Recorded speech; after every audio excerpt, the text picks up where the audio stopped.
सब कुछ है मसीह की। मैं प्रभु यीशु मसीह के नाम में कॉफ़ी विद क्राइस्ट के 69वें एपिसोड में एक बार फिर से आप सभी का स्वागत करता हूं। और आज हम बात करने वाले हैं अवीनु मेलकेनु के बारे में। जी हाँ, आप सोच रहे होंगे कि ये क्या है। ये इब्रानी शब्द है जिसका मतलब है हे हमारे पिता। हम सब जानते हैं कि बाइबल में जो प्रभु की प्रार्थना है वो बहुत प्रचलित है और हम सब लोग कई बार उसे यूं ही दोहराते आए हैं संडे स्कूल में, और बचपन से ही हमें ये प्रार्थना स्कूलों में, हमारे संडे स्कूल्स में सिखाई जाती है और घरों में भी हम इस प्रार्थना को, प्रभु की प्रार्थना कर कर कई बार करते हैं। लेकिन मेरे प्रियो, हम कई बार फ्लो में ये प्रार्थना कर तो जाते हैं, लेकिन उसका जो ट्रू एसेंस है उसे हम भूल जाते हैं।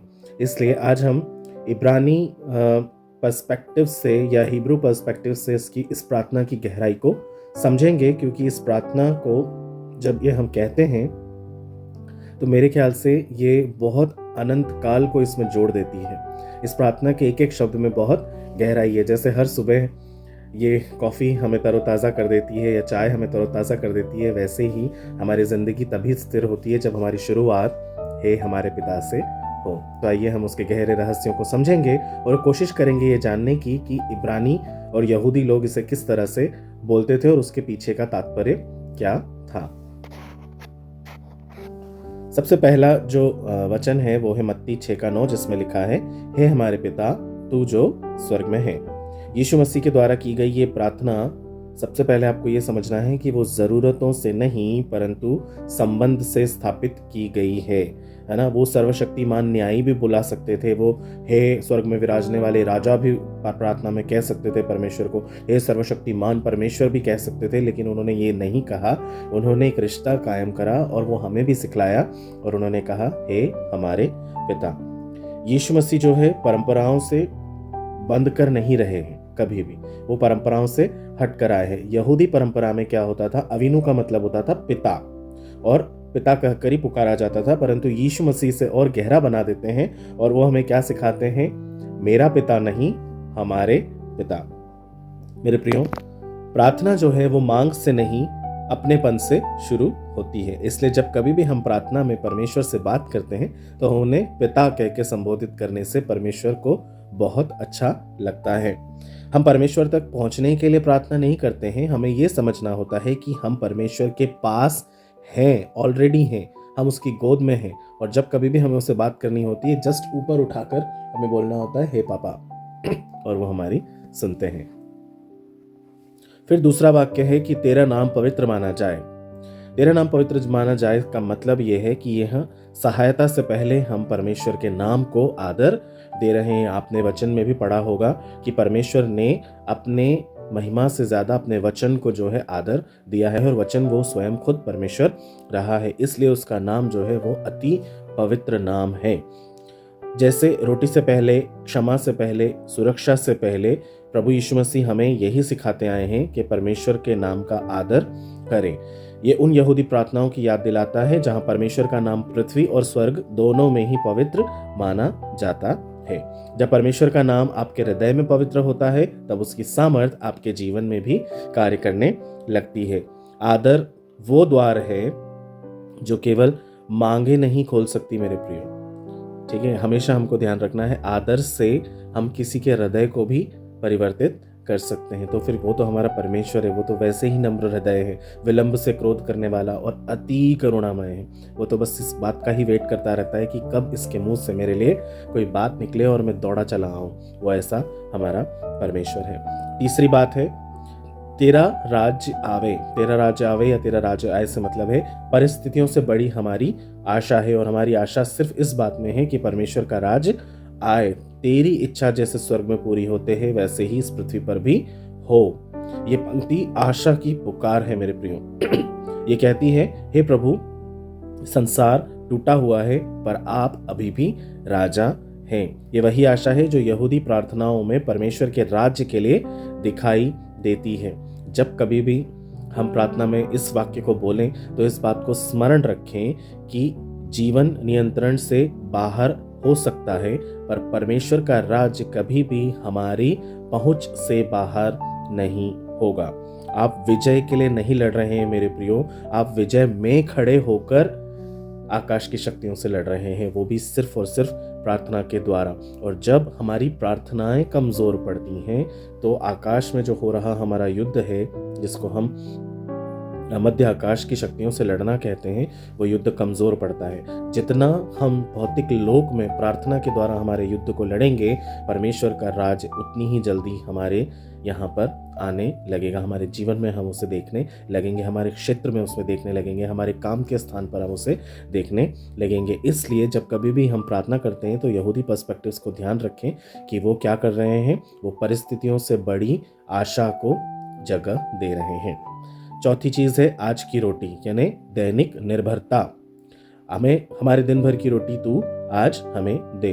यहाँ पे यहूदी लोग मासिक रोटी के बारे में बात नहीं कर रहे हैं, जीवन भर के लिए भी बात नहीं कर रहे हैं, केवल आज के लिए बात कर रहे हैं। हम सब जानते हैं, इसका बहुत सुंदर सा एग्जाम्पल है उत्पत्ति की किताब में, निर्गमन की किताब में, जब परमेश्वर उन्हें जंगल ले जा रहे थे, वादे के देश में ले जा रहे थे, तो स्वर्ग से मन्ना बटोरने के लिए कहा जाता था कि स्वर्ग से जब मन्ना गिरेगा तो आप उसे बटोरें, और उस दिन का मन्ना ही जितना हमें ज़रूरत है उतना ही हम बटोरें, अन्यथा सब में कीड़े लग जाएंगे, सब में सड़न लग जाएगी और वो किसी काम का नहीं होगा। और ऐसा ही सारे इजरायली किया भी करते थे कि वो रोज़ का मन्ना बटोरते थे। वो कोई ढेर सारा मन्ना बटोर कर नहीं रखते थे, केवल विश्राम दिन के अलावा बाकी और किसी दिन की उनको आज्ञा नहीं थी। ये क्या था? ये विश्वास था। किस बात का विश्वास था? ये प्रतिदिन परमेश्वर पर हमारी निर्भरता का विश्वास था। मेरे प्रियो, परमेश्वर को ये बहुत भाता है कि उसके बच्चे पूरी तरह से उस पर निर्भर रहे। नीति वचन 3:5 में क्या लिखा हुआ है कि तू अपनी समझ का सहारा न लेना, वरन संपूर्ण मन से यहोवा पर भरोसा रखना, तब वह तेरे लिए सीधा मार्ग निकालेगा। जब मेरे प्रियो हम पूरी तरह से परमेश्वर पर निर्भर हो जाते हैं ना, परमेश्वर हमारे लिए सीधे रास्तों को निकालते हैं। वो हमें ना तोक कर रखते हैं, गोद में रखते हैं। वचन में लिखा है ये कि मैं तुम्हें लिए लिए फिरता रहूंगा, तुम्हारे बूढ़े होने पर भी मैं तुम्हें लिए लिए फिरता रहूंगा। लिए लिए फिरता रहूंगा मतलब गोद में उठाकर वो हमें चलता रहेगा। वो ऐसा प्रेम करने वाला परमेश्वर है। परमेश्वर भरे हुए भंडारों का परमेश्वर नहीं, विश्वास योग्यता उसके हाथों में है, उसके वायदों में है। तो जब वो कभी ये कह रहे हैं कि मैं तुझे रोज़ की रोटी दूंगा, तो इसका मतलब है कि वो देंगे, क्योंकि वो परमेश्वर है, मनुष्य नहीं जो अपनी बातें कहकर पलट जाए। जब हमारा आज का भरोसा पूरा हो जाता है, कल की चिंता अपने आप मिट जाती है, क्योंकि आज अगर हमारे जीवन में कुछ हो गया है तो कल हमारे लिए उसके ऊपर ट्रस्ट करना और आसान हो जाता है। इसलिए परमेश्वर यही कहते हैं कि हर दिन की रोटी मैं तुम्हें दूंगा। पांचवी बात है, क्षमा किए हुए लोग क्षमा करते हैं। जैसे हम अपने अपराधियों को क्षमा करते हैं, वैसे ही तू भी हमारे अपराधों को क्षमा कर। क्षमा कोई विकल्प नहीं है मेरे प्रियो, ये एक प्रमाण है। जो दया पाता है उसे दया देनी भी होती है ना। अक्षम्य मन कभी भी प्रार्थनाओं की शक्ति को रोक सकता है, इसलिए हमारे अंदर क्षमा करने वाला हृदय होना बहुत जरूरी है। आप एक साथ शिकायत और परमेश्वर के हाथ को थामे नहीं रह सकते। इसीलिए परमेश्वर ने क्या कहा था अपनी टीचिंग्स में कि जब कभी भी तेरे मुद्दई से तेरा झगड़ा हो जाए तो जाकर उसको मेरे पास भेंट चढ़ाने से पहले ही सॉल्व कर ले, है ना। वो इसलिए है क्योंकि तभी हमारी प्रार्थना जो है परमेश्वर को ग्रहण योग्य होगी। हमारे मन में अगर किसी प्रकार का मैल है और हम प्रार्थना करने जा रहे हैं या परमेश्वर को भेंट चढ़ाने जा रहे हैं, तो वो परमेश्वर को स्वीकार्य कभी नहीं होगी। इसलिए हमारे अंदर ये हृदय आना चाहिए कि हम अगर क्षमा पा चुके हैं तो हमें दूसरों को भी क्षमा देनी चाहिए। छठी बात है, हम छोड़े नहीं गए हैं, हम सुरक्षित रखे गए हैं। परमेश्वर के वचन में क्या लिखा है? हमें परीक्षा में न ला परंतु बुराई से बचा। यीशु हमारी हर कमजोरियों को जानते हैं, इसलिए हमें परमेश्वर की अगुवाई और सुरक्षा पर निर्भर होना भी सिखाते हैं। परमेश्वर हमें युद्ध में कभी नहीं धकेलते हैं मेरे प्रियो, वो हमें उसमें से निकाल कर ले आते हैं। बाइबल क्या कहती है कि अब तक तुम ऐसी किसी परीक्षा में नहीं पड़े जिससे तुम बाहर नहीं निकल सकते या जिसे तुम सह नहीं सकते। लेकिन परीक्षा में हम पढ़ते ही क्यों हैं? वो हमारी लालसाओं के ही वजह से होता है। और परमेश्वर यहाँ पे क्या कह रहे हैं, क्या सिखा रहे हैं हमें कि हमें परीक्षा में न ला का मतलब इस तरह से कोई भी लालच हमारे मन में कभी पैदा न होने पाए और हर तरह की बुराई से परमेश्वर आप ही हमें बचाएं। परीक्षा में सबसे सुरक्षित स्थान परमेश्वर की उपस्थिति ही है मेरे प्रियो। जब कभी भी परीक्षा को आते देखें, सबसे पहले दौड़कर हम प्रभु के पास जाएं, ना कि प्रभु से दौड़कर हम कहीं और जाएं। मुर्गी के बच्चों पर जब कभी भी आँच आती है तो वो दौड़कर सबसे पहले अपने माँ के आंचल में जाके छुप जाते हैं। हमें भी परमेश्वर वैसे ही चाहता है कि हम कहीं पर भी हों, किसी भी मुसीबत में हो, हम सबसे पहले परमेश्वर के ही निकट जाएं। और एक प्रार्थना, एक सेतु, एक आशा। प्रभु की प्रार्थना यहूदी विश्वास से बिल्कुल अलग नहीं है, वह उसी से निकलकर पूर्ण होती है। ये एक पुल बनाती है, एक सेतु बनाती है, ठीक है। किसके बीच में? स्वर्ग और पृथ्वी के बीच में। किसके बीच में? पिता और संतान के बीच में, और भय और आशा के बीच में, आत्मनिर्भरता और निर्भरता के बीच में। यदि आप इसको गहन अध्ययन करेंगे मेरे प्रियो, तो आप इसकी जो गूढ़ बातें हैं, जो रहस्य की बातें हैं, उसे आप और गहराई से समझ पाएंगे। यह हमें याद दिलाती है कि परमेश्वर का प्रेम हमारे लिए कैसा है। हम प्रेम किए गए हैं, ठीक है। वचन में लिखा है, परमेश्वर को किसी ने भी नहीं खोजा, परमेश्वर ने सबको खोजा है, ठीक है। और हम प्रेम इसीलिए कर पाते हैं क्योंकि परमेश्वर ने पहले हमसे प्रेम किया है। तो हम प्रेम किए गए हैं, इसलिए हम प्रेम कर पाते हैं। हम संभाल लिए गए हैं। हम भूले थे, भटके थे, हम दासत्व में थे, लेकिन परमेश्वर ने हमें संभाला हुआ है। हमारे पापों के लिए हमें क्षमा दे दी गई है। सूली पर उसने अपने जीवन को यूं ही कुर्बान नहीं किया है मेरे प्रियो। उसके एक एक लहू के कतरे से हम छुड़ाए गए हैं, क्योंकि यही व्यवस्था थी कि निर्दोष मेमने का बलिदान होना जरूरी था। और उस समय संसार में कोई निर्दोष मेमना तक नहीं था, पर केवल प्रभु यीशु मसीह उस मेमने के समान अपने आप को कुर्बान करके हमारे सारे पापों को अपने सर पर लेकर, मुकुट पहनकर, और इस संसार को ये कहकर कि हमारे पाप क्षमा किए गए हैं, उसने अपनी आत्मा को परमेश्वर के हाथ में दे दिया और हम सुरक्षित किए गए हैं। परमेश्वर में हम हमेशा सुरक्षा को पाते हैं। वो हमारी आड़ है, वो हमारी ढाल है, वो हमारी झीलम है, वो ही हमारा गढ़ है, वो ही हमारे लिए युद्ध लड़ने वाला परमेश्वर है। उसने हमको पीछे कर दिया है कि मेरे पीछे आ जाओ।